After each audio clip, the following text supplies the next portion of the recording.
hello there. Hello, everyone. Thank you so much for joining us today. Cathy and I are so excited to be here. I should say I'm excited to be here. I hope she's excited to be here as well. So thank you so much for the, again, joining us today. It's great to have everybody here. Please do let us know, say hi and let us know where you are. If you have any questions, please do put them in the chat and we will be able to see them here in the broadcast studio. So Cathy, I am so excited to have you here with me today. I met you. We were both on Brenda's LinkedIn Live-a-thon last month, and I listened to your presentation on the board of directors, which I found quite fascinating. So why don't you tell us just a little bit about you and who you are and what you do? I'm a leadership coach, development kind of person. Past experience is that dreaded HR person that when you want to get a job, you have to talk to. I build systems. I just came off of a project that I've been doing for 7 years to try to hire physicians. And that's been fun because I got to be a co-author in a medical journal. Who does that when you're not a physician, right? So because you partner with the right people, you have some clout to do kinds of cool stuff. So I have a passion for career transitioners. Back in the day of the last economic crash we had a lot of people out of work, including me. I developed a downsizing program in an HR role, and they ended up using it on me. So I learned the hard way what it feels like to transition. So I've been involved in career transition ministries and different, groups like SHRM and things like that, just like to help people get back to work. But the other side of my work is new leaders, existing leaders, older leaders, executive leaders. I like helping them with their career development too, so that they're better to the people that are coming in. So that's kind of me. But also, just tell us a little bit about your book, because some of the things we're going to be talking about today come from your book. So just give us a little background on that. I can do a little bit of a, show. Here you go. Cool. That's cool. That's what it looks like. I just got one yesterday. I was afraid I wouldn't have one local. So the book was based on some work that I did with career development facilitators. There's a National Career Development Association. I'm a certified instructor for them. And they're the kind of career coaches that are in places like local agencies for government or in HR departments or in schools. So I decided, because they struggled so much learning all that stuff, that I would put some of the things that I kind of taught them from an assessment point of view. I think that every client that I work with, I always do some level of some kind of self-assessment so we can have a starting point. Because here's the kicker. I call my company Know You, because I've discovered people don't know themselves very well, or they won't own it if they do. So the assessments are my secret weapon to do one thing at a time, to think through some things. And if you'll permit me, for the audience's sake, I'd like to do a mini one real quick that's a thinking exercise. Would that be okay? It's only 2 minutes. Sure. Okay, first chapter of Career Map starts with a story about me at 5 years old in a parent-teacher conference with my kindergarten teacher. And this is what my kindergarten teacher told my mom. She said, "I feel comfortable leaving Cathy in charge of the class if I had to leave the room." And I'm 5 years old, and I'm a teacher today. So sometimes we neglect to remember what people positively say about us. But in the HR world that I live on, that's a pre-reference check. Somebody told you something good that you did, you should own it, because it might be a skill that an employer is looking for. Oh, okay. See, real quick. So that's it. It's just what, like sort of hearkening back and remembering what you wanted to do as a child. It's fun. There's various ages. I have a story when I was 15. I got one for later on. I think that when we progressively go into a career, we sometimes forget some of those earlier moments that were building blocks. So I take you back to go forward so that you can figure out what your purpose is for now and the stage of life that you're in at the moment. Oh, okay. Well, that's very interesting. I will just let people know Cathy's book is available on Amazon. So, you can certainly pick up a copy there. And one of the things I know that you talked about during your session at Brenda's LinkedIn Liveathon was the idea of having the board of directors.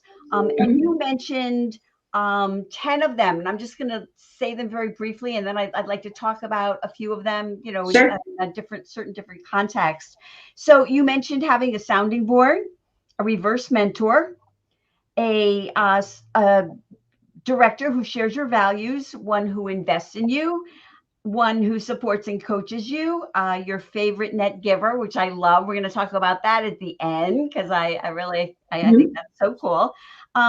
Someone that understands insecurity, a leadership sponsor, a thinking partner, and spiritual support. So I don't know that we'll have time to go through all of them, but I do want to touch on several. I am very lucky that I have several people in my life. I like to think of some of them as my cheerleaders, the ones who support me, because the little voice we have in our head is, my little voice never says, you go, Annette, you are rocking it.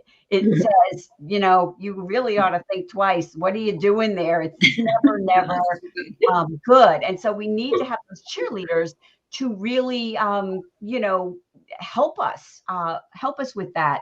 And, I certainly am familiar with, having the mentor, the reverse mentor with someone, who's younger or older, than you, or, in a different sort of, I guess, stage in their career, maybe. And then, of course, the sponsor, who is more than the mentor, who actually goes in and says, oh, I think Annette would be great for this, not just working with me. So, but tell us a little bit about sort of your take on the whole board of directors. And if you can talk about, I don't know, maybe three that you think are sort of most important, or maybe five for career growth. And we could talk about those a little bit. I think that if I were to pick some, I guess I would have to think about which ones. It all depends on situations, I guess. That's the reason there's so many. I think that when I'm writing or doing something with graphics, or I want to convey something in a visual way, top dog is Alicia. So I talk to her because she understands it, she knows how to do it, and she sees it from a different angle than I do.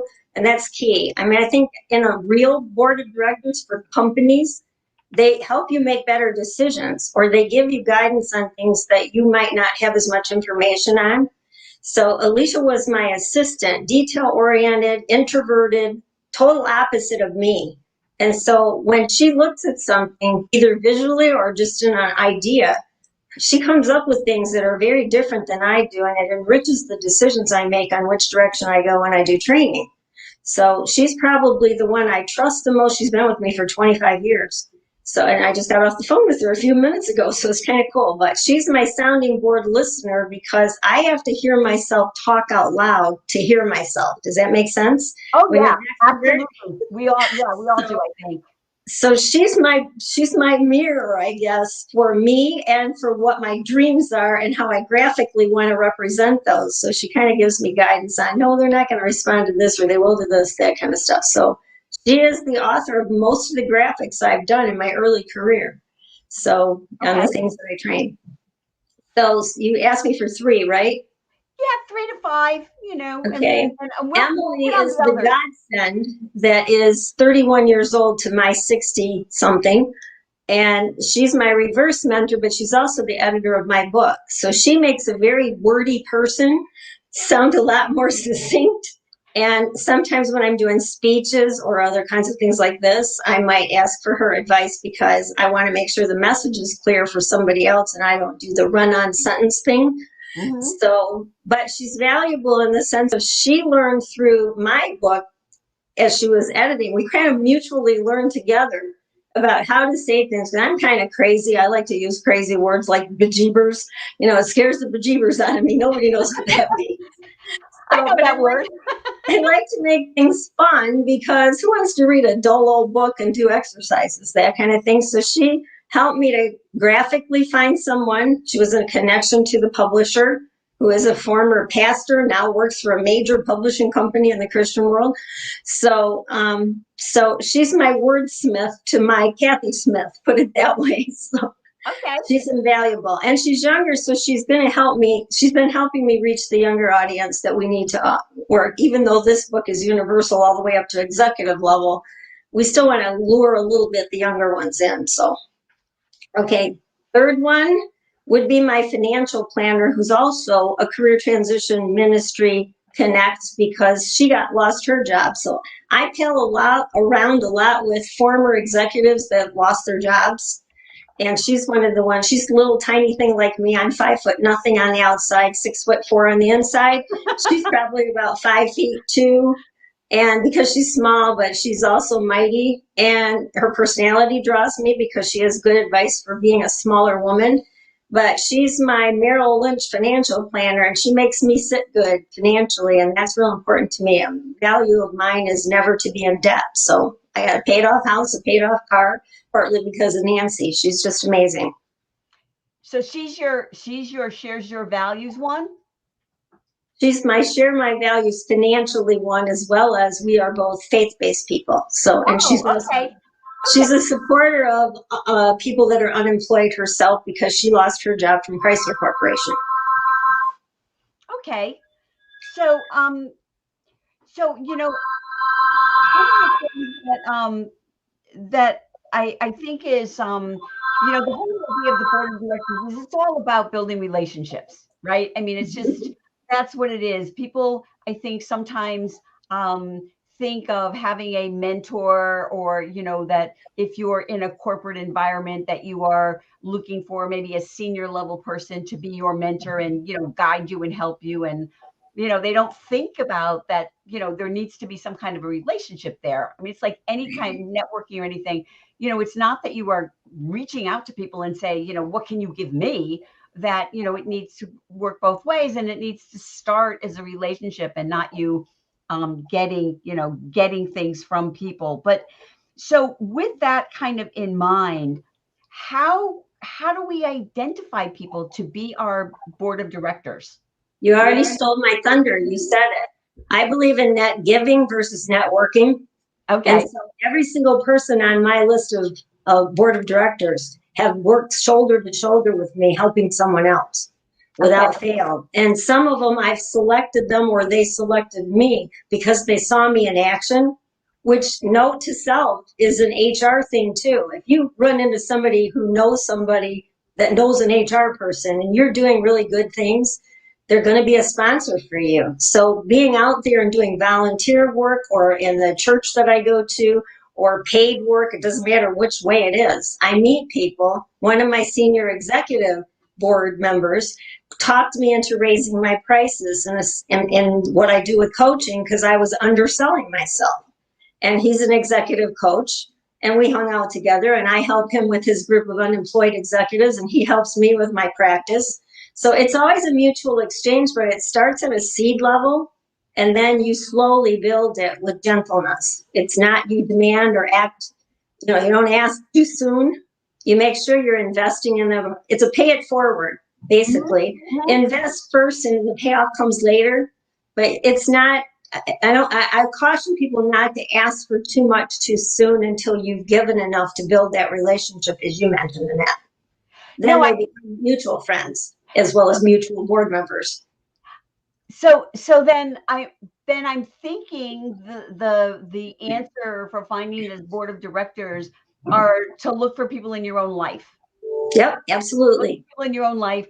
And then if you are, working in a certain area, to look for people there. I know, my husband and I, we're very invested in animal rescue. Our dogs are all, adopted. We're so grateful to have them. They really save us.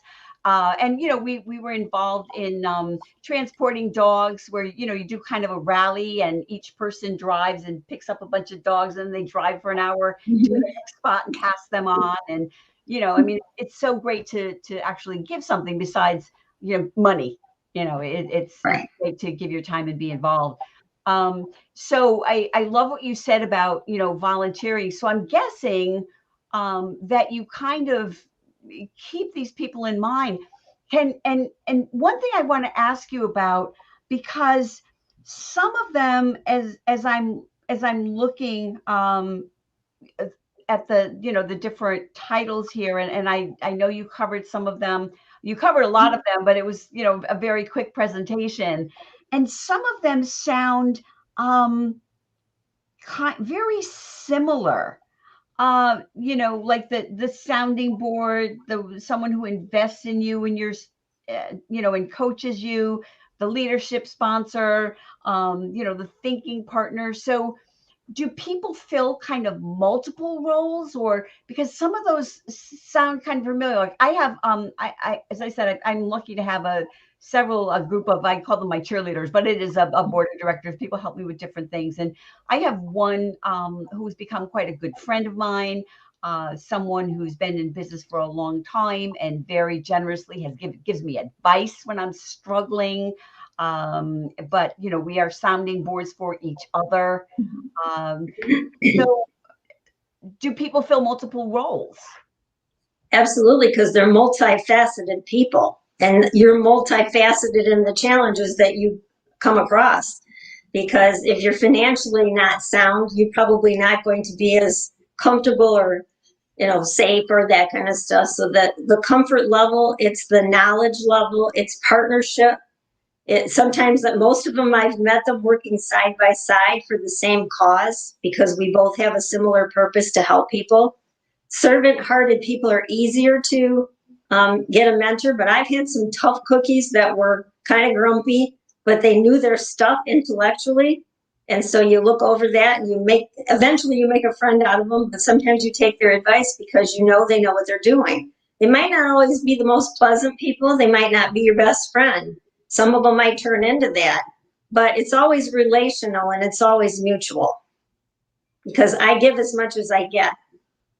Oh, I know. I know that you do. And I just so when you're talking, because I'm thinking of people like in your life, and if you are in a corporate position, or maybe you work at a career center, or a nonprofit or whatever, that you have people that you get to meet, you work with them. But what about people that are, not really in an office environment, people like me, I'm an entrepreneur, or even people that are working in corporate, but maybe working remotely? Mm-hmm. Well, remotely has added another dimension of it, but I do a lot of virtual training and we do Zoom breakouts and active stuff and action oriented. We've got to do it and report it back when we're done. So virtual is its own animal. It depends on the networks that you're in. Like LinkedIn is a good example of you can meet people in LinkedIn and start, I just met a recent young woman who's graduating from college in a campus ministry I'm mentoring her and she's mentoring me, and we're trying to get in touch with this CEO organization. So I'm being a conduit for her, but she's also helping me to understand finance and virtual stuff in today's world. And we met accidentally at a coffee shop because of a mutual friend. So it started virtual with my mutual friend, and then we did a face-to-face, and somebody else got added to the meeting, and you just never know. I don't believe in what I would call coincidence. I believe in divine appointments. People just sort of if you seek it, you'll find it. It could be at the grocery store. I've met people at the grocery store and made good friends out of them. It doesn't matter where. If you have some, I'm really big on, and I don't know if will work for everybody, but I'm big on color because I make quilts. And so I'll compliment somebody's outfit in Kroger's, right? And say, that's a beautiful color. And the quilter, thanks for letting me appreciate it for a minute. And it strikes up a conversation. And I've made friends that lasted for a long time just in the grocery store.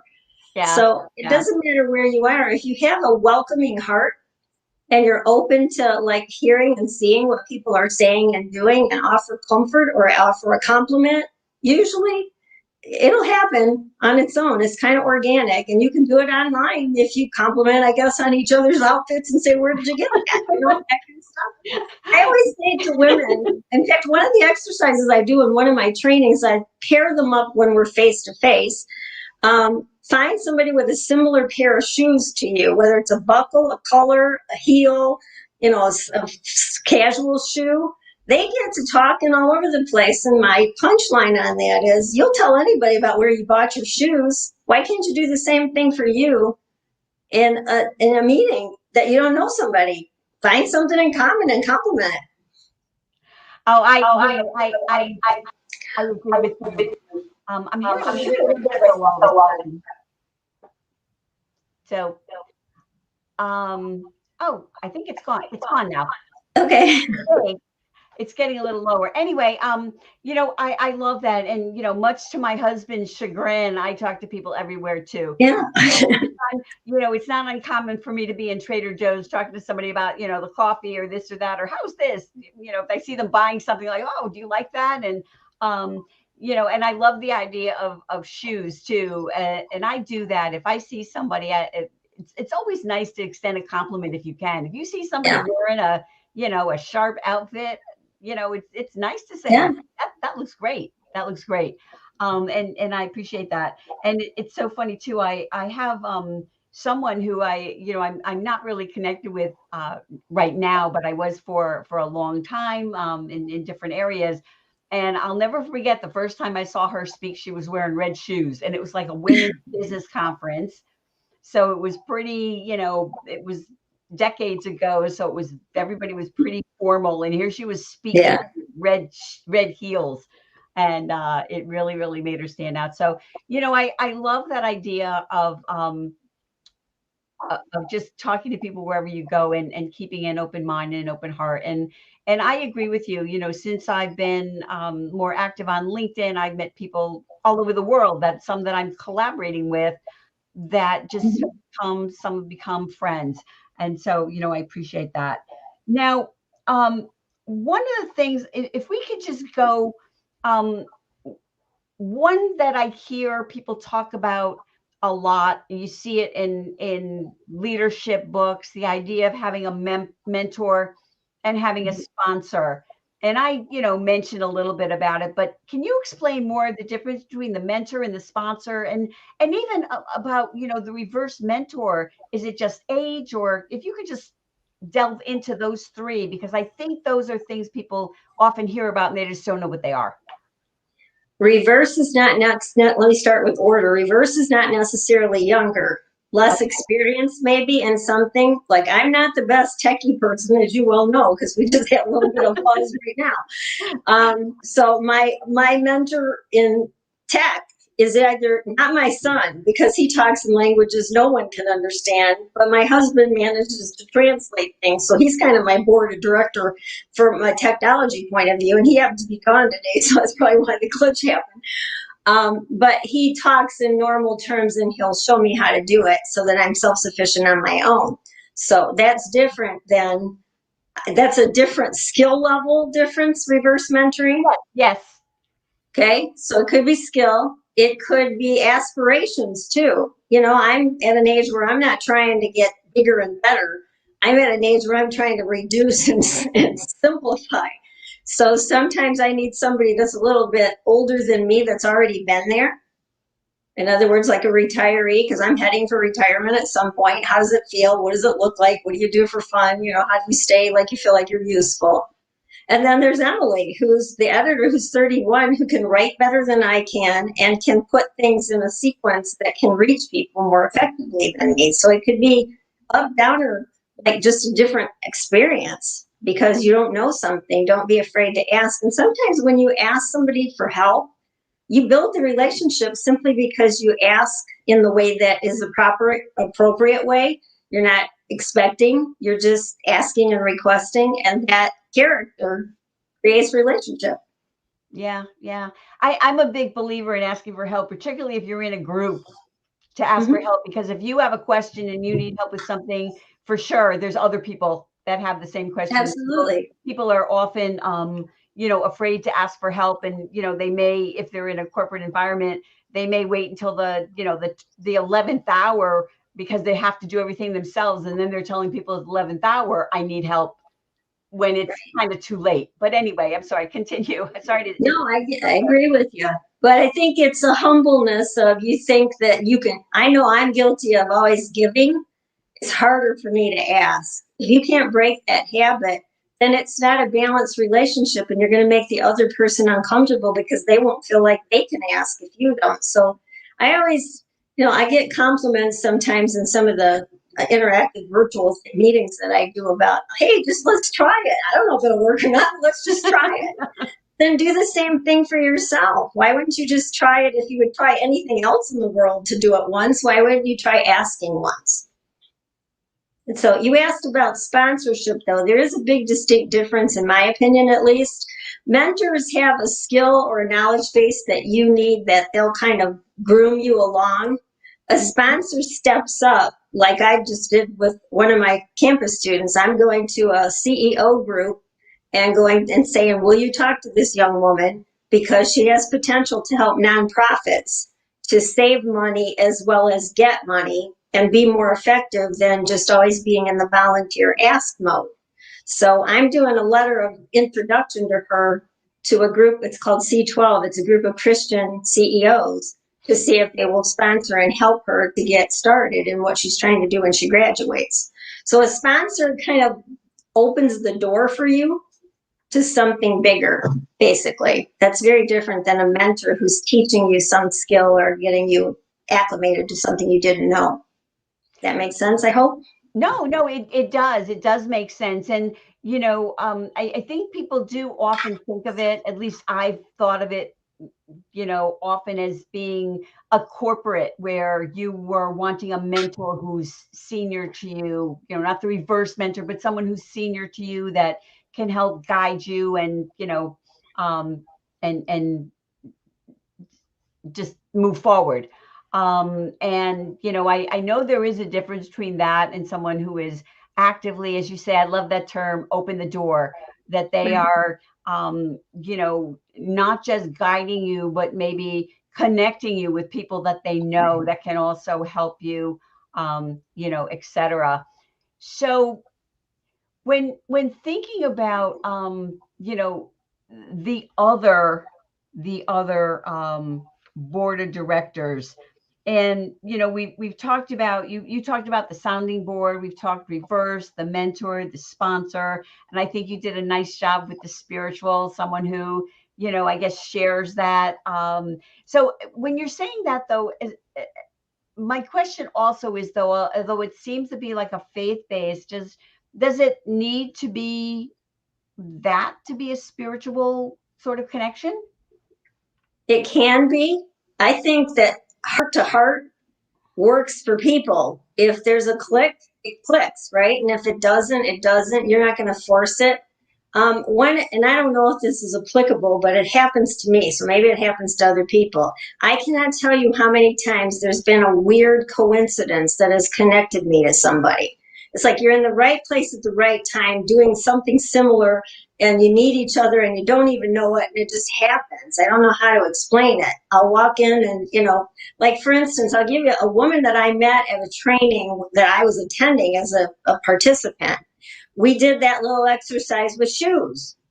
And I found a woman whose name was Cathy, who worked in a healthcare system just like me. She had a pair of shoes on that was the opposite color of what I was wearing because I always buy 2 pairs of shoes the same size because I can't find them. I'm so small. And one was a gold color and the other one was a black color. I happened to be wearing the black and she was wearing an exact color gold one that I had at home. So we started our conversation on shoes. And eventually we ended up on, do you know I have a pair of shoes like that, just like at home? She goes, I have the same pair of shoes that you have at home. And that launched us into a level of where we shop, where we live. We started talking about healthcare, some of the issues and problems that we had, and we exchanged phone numbers. And I kept in touch with her. It was just one hokey thing. And I've had that happen 7 times for the 7 jobs I've had. They've often led to jobs as a result of some of those conversations. Yeah. Just because they were so uncanny and so unexplainable and so wow, you don't lose that. So I think that's the chemistry in the air, so to speak. I'm kind of spiritual, as you call it. I just think there's a force out there, whether you believe in karma or God or whatever. There's sometimes ways that we just connect and we can't like figure it out, but we know it's real. And I think you should pay attention. I'm a hunch person. I'm an ENFP on the Myers-Briggs, so I believe in hunches and we can do anything. It's all possible, that kind of stuff. And so if you know yourself and what you're wired like, and you find somebody that's wired a lot like you, the click will happen. Yeah. And Yeah. it just does. Yeah. I don't know how to make it happen, but it just does. That's true. You know, and you're right. Those are the kind of things that you can't force. And I want to say hi to my friend Dammy, who said hi to us. Thank you so much for joining us this afternoon. You know, it is funny, and you never do know where those relationships will lead. Or, you know, I connected, you know, I have a couple of friends that I met on social media. I have one friend, you know, I consider she's a close friend of mine. I met on LinkedIn. I did not know her. She was in the career field. I was in the career field at the time, and I wanted to meet her because of the people that she knew, the organization that she was with. And so I just sent her, you know, a note. I'd love to connect with you. Here's what I'm doing. I see you're in the same field. And we connected. We had lunch. I did a career conference, a day-long thing years ago. She helped me get a bunch of speakers for that. That was in 2012.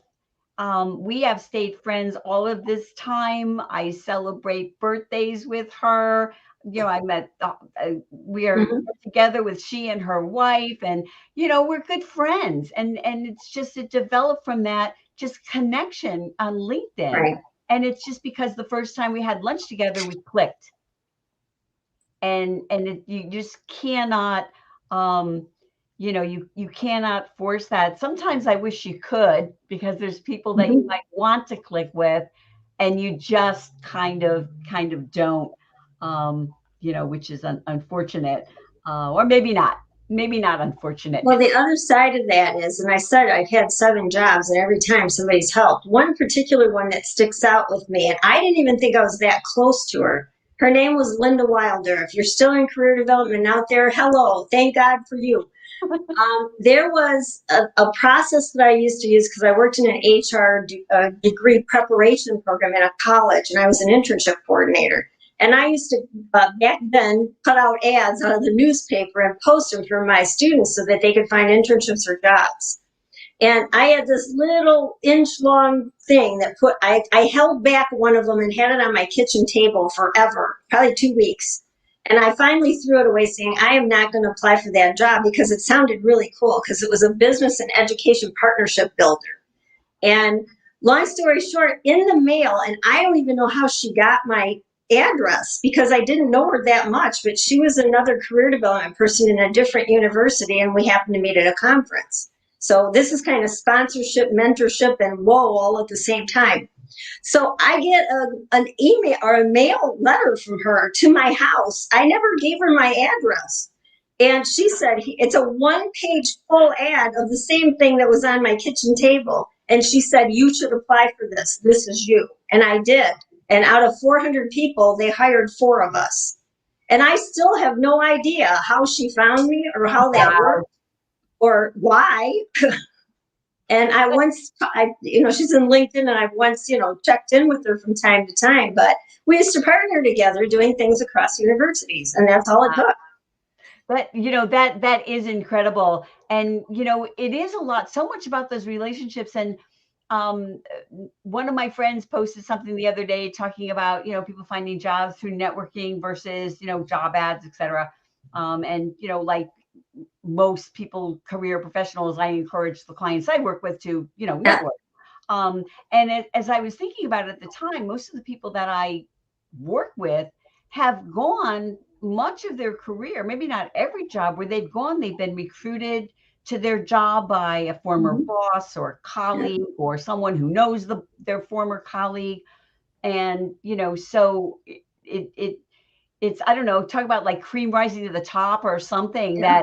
that you know, if you have, and it can't just be about the work, because a lot of people do good work. It's got to Mhm. be about the personality and the relationships where you feel, you know, comfortable, you know, referring somebody or Well, recruiting. and I think if there's another piece to it. Part two of that story I just told you was I taught career development everywhere I went because I was now in education and I was going to change the world.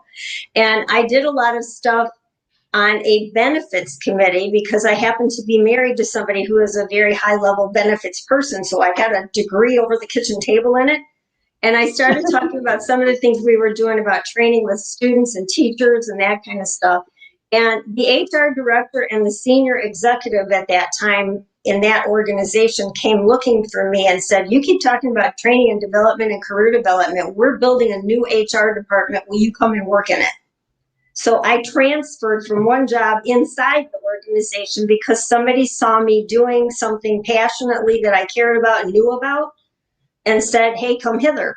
Mm-hmm. So visibility is also relationship if you're serving someone else.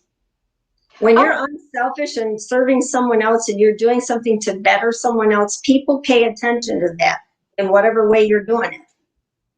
wow. Yeah. You know,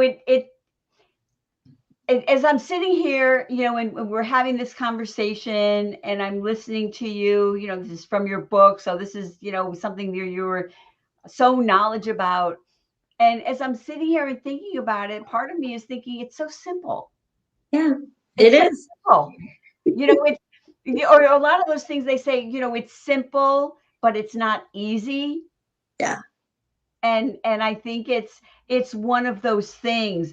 So I have a question also. You know, I am one of those people which is a something not good about me is I don't often do well with unsolicited advice. Um, Mhm. which, you know, I mean, I think logically, I think if someone offers you advice, you should listen to it, take it with a grain of salt, use it, not use it, whatever. But I tend to get a little bristly. And what can you do if you want to, you know, help someone, um, but you know, how do you do that? Like, say if I saw I don't know, another resume writer or someone in there Mhm. doing something, and I thought, you know what, I could really help them by telling them, you know, I did blah blah blah. This worked for me. Maybe it could work for you, um, without coming across as I don't know it all. I don't know what the right term is, or how do you approach that? I think you asked permission, and I mean it in this way. You know, I've noticed and observed something that I've seen that I have an opinion of, but I don't want to offend her anyway. But could I give you what I think about it, just so that you have the feedback? I mean, if you do it in a respectful manner that says, "I would like to help you," not, you don't have to use a word, but if the tone is, "I would like to assist you," I would take it. So I don't know. I mean, I'm not good with advice sometimes on some things, especially technology, because some of it I don't want to learn. But, it, you know, it's what I got you for, Charles. But anyway, but I think that when we're respectful, and whatever that looks like for you, because that could be different. I've noticed, I've observed. Here's something that somebody once taught me. There's lots of lead-ins, but I think you have to be careful of the lead-in. And one of the things in that you could do and test yourself. What would be the appropriate way to approach you for somebody to do that? If I were to say something, because I'm a fellow career development person, I may zip you up sometime and, you know, on LinkedIn and say, "I noticed this about your program. Here's something that I thought about. I just wanted you to think about it and see if you think that anything would need to be changed." It's the ask, the respectfully ask. No, I like that. And I hear you about technology. I am just so not technology. I just don't get it, which is why people that work like software engineers who develop the Mhm. software, I don't work with them as my clients because I don't understand it. And that's why part of the reason I use StreamYard because I think it's the easiest one. And my husband is the flip side. He Yeah. taught himself how to write software and all this stuff. And I remember when I had, I have a career site that I've had for a long time, sort of another side business. And I remember before WordPress, when you had to code things, and he was trying to teach me HTML, which is, I guess, not that hard. And I remember sitting at the computer, I was crying. I was crying because I relate. I could not understand it. And the brain does have to, different brains think in different ways. And I hear you about the sort of the tight writing. My husband is one of those wordy writers. And the part of the reason that clients work with me is because that's something I learned how to do, is to write really tight. So, you have to look for people with different skills. There's a couple of them here that we really didn't sort of talk about, that I'd like to ask you about. And one of them is understand insecurity. So what do you mean by that? Understand insecurities. Is that what you said? It said it's number, unless I copied this down wrong, it's number 7, understand insecurity. I'm not sure that it's in there, but hey, I'll answer the question. You know what? I got this from somebody, posted them, and I had them from during the presentation you did with Brenda. So maybe Okay, I see what you're saying. They put it wrong. Sometimes I will. If you're talking about a personal board of director, I'm not sure how that applies. But if you talk about yourself trying to approach something, I do. I mean, I'm insecure about a lot of things. I'm even insecure about being 5 foot. That's why I call myself 6'4" on the inside. I'll either make it a fun thing. I'll either confess it and say, I hope you understand, but this is where I'm at. I think that being open and honest opens doors. Sometimes when we hide it, it's leaking out all over anyway. So why not just say it? I have a best friend that teaches on that, because whatever emotion you have on your face, they're reading it. They know something's going on. You might as well explain it. Otherwise, they might take it personally. They might think it's you that's causing it, and it really isn't. Well, this is a little bit off topic, but I think it fits in here. I think it's something that's talked about a lot, is the whole idea of imposter syndrome. Yeah. Feeling that, they are not good enough. I work with clients that do awesome things, and they're like, well, I don't know about that. This kind of makes me sound like, more than I am. And it's like, no, not really. That's what you did, right? Yeah. Okay. But it's, personally, I think if you don't ever feel like you're an imposter, that there's something not right there, because I think everybody does from time to time. So I can give you an example of that. I have the medical journal national article. I'm not a physician, shouldn't have happened.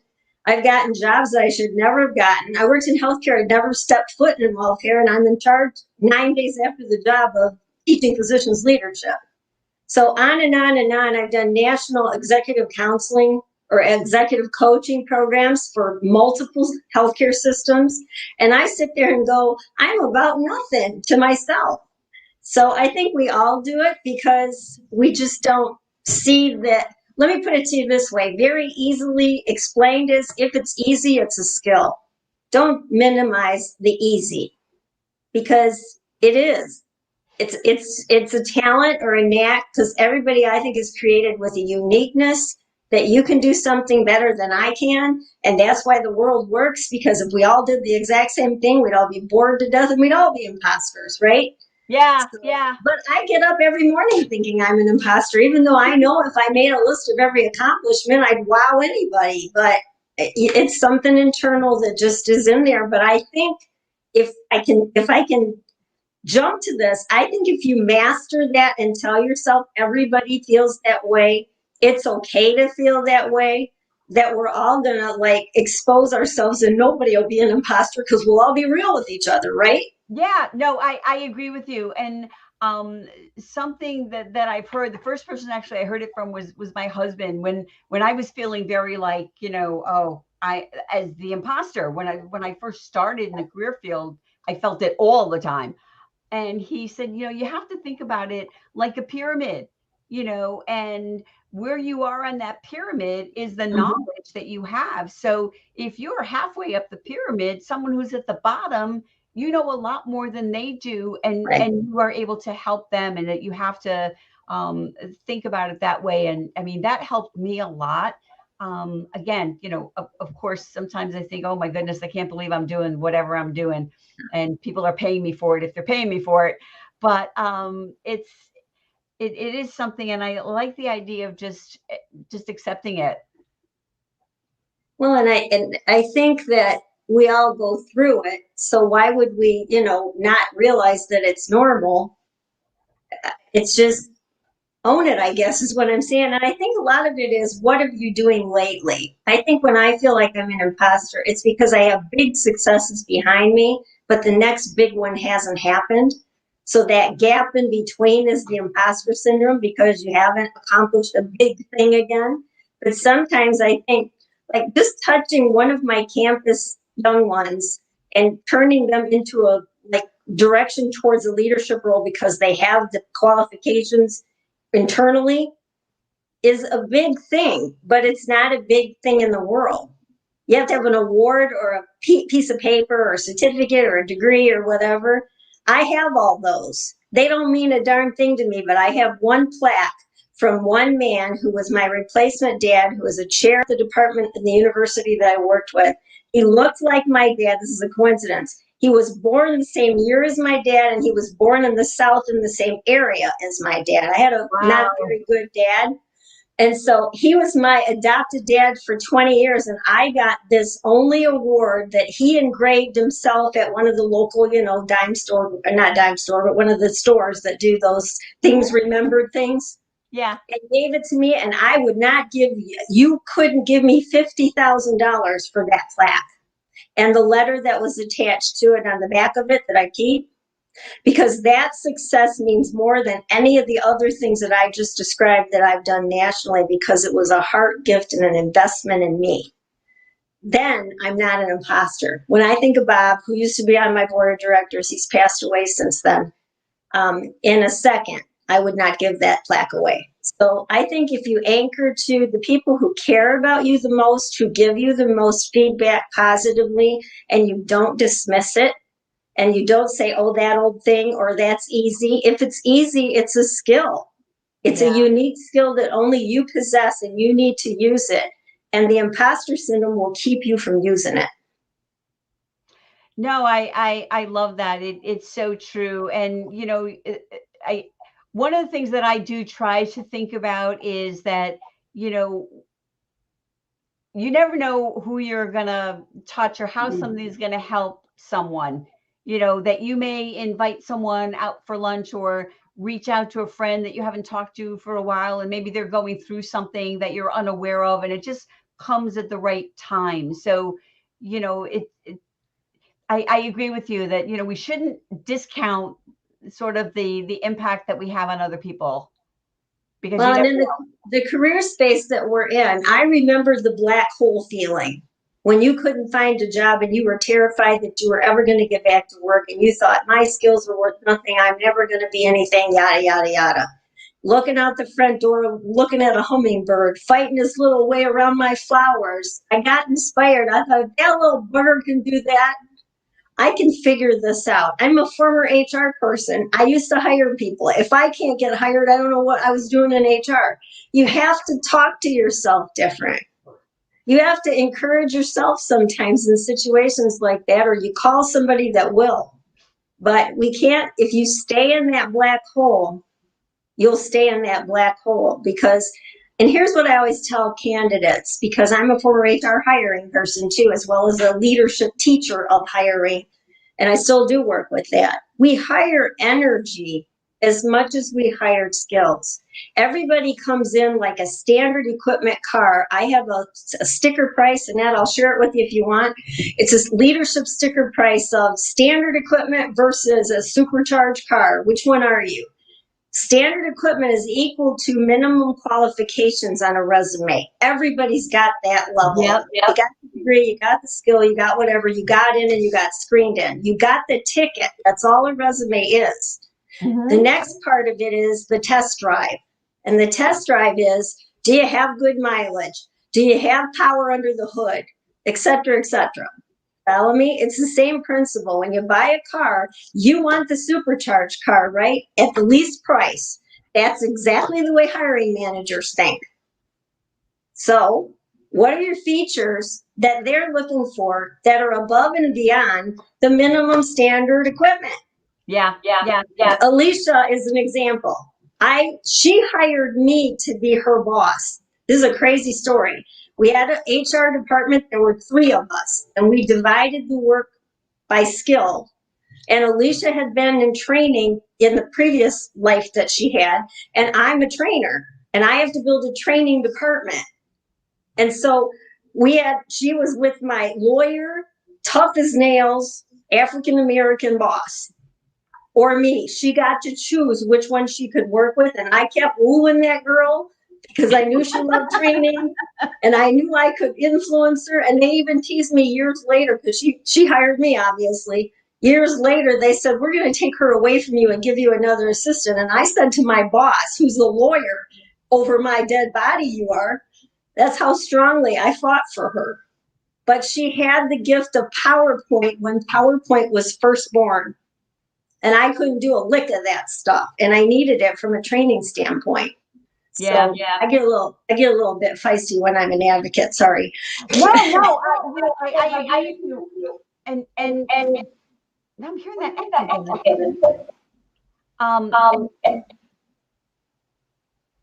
Are you hearing an echo? Yeah, a little bit, but it's not major. Okay. So it's gone now. Anyway, I'm sorry, I forgot what I was going to say about. Oh, sorry, I just lost my train of thought. That's okay. The train pulls out all the time. I know. What I was going to say is people like me, the clients that we work with, coaches, resume writers, that's part of what we tell the clients that we work with. And you're right, the resume only gets you in the door. Yeah. Even on the resume, people in similar positions are doing the same thing. It's only what you have done yourself, the achievements that you've had, the impact that you have driven that set you apart. And then once you get into the interview, it is so much about, who you are and the personality. And that's one of the things that, I've talked to other people about, where people go in and they're concerned about like age discrimination. And there's all kinds of isms out there. You could be too young, too old, too diverse, not diverse enough, whatever it is. But a lot of it is the attitude that you have. And, if you go in expecting negativity, then, you may very well just get that, particularly because maybe you're seeing things that aren't even there. Yeah, that's true. I once did an interview and I scheduled it. This is the crazy stuff that I do because I wanted to be good as a coach. I want to make sure I know what I'm telling people makes sense. So I wore the same outfit, dressed for an interview.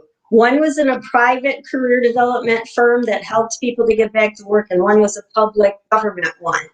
And I spaced them about an hour and a half apart so I could write my notes in between to test the culture of whether I would fit.